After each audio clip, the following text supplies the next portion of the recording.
Frequently, faculty resistant to inclusive teaching pose the following retort. As much as they want to promote equity and inclusion in their classroom, they cannot adopt many principles because their course must be rigorous. Let's unpack the claim and consider what is meant by rigor. Often this term is vague and does not describe what type of learning environment we want. As such, invoking rigor as an excuse to not adopt inclusive teaching practices is either a conscious or unconscious case of sophistry. Often there is a bifurcation in the meaning of rigor, where it can either mean intellectual rigor that challenges students to explore and master complex content and hone their knowledge through critical reflection. Logistical rigor that demands adherence to inflexible policies about when and how work or behavior is to be evaluated. Courses can have either, neither, or both. Intellectual rigor directly relates to the student's meeting of the course's intended learning outcomes. It is not a plethora of busy work, but purposeful and transparent. Intellectually rigorous courses push students to learn. This can be done without excessive work, but instead with carefully aligning learning activities and assessments to expected learning outcomes. In contrast, courses with logistic rigor have strict policies about when and how students are to be evaluated. These inflexible rules are often shorthands for contributing to a wider grade distribution. However, grading based solely on students' weight can likewise create a wide grade distribution.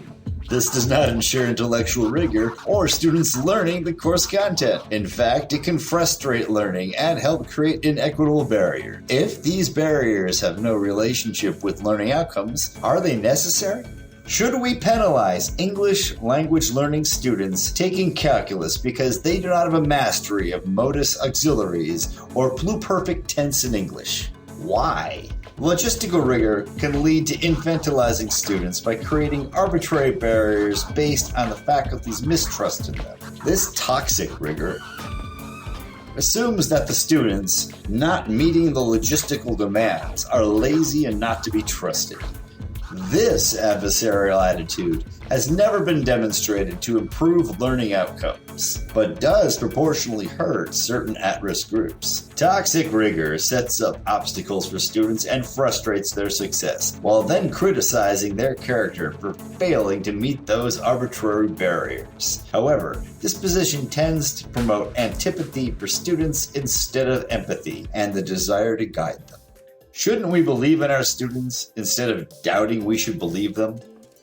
It seems that the appeal for rigor is more often an excuse for not changing teaching practices without evidence, or in spite of evidence that adopting inclusive teaching practices would improve academic performance. Providing scaffolds to assist student learning has been best practice in pedagogical theories such as universal design for learning. Assisting students in successfully meeting learning outcomes isn't undermining academic integrity. It's just good teaching. In short, we can retain our academic standards and care about our students at the same time. Adopting inclusive teaching practices is indeed compatible with intellectual rigor. In the end, since this is the only version of rigor that cares about learning, it is the only type of rigor educators should care about.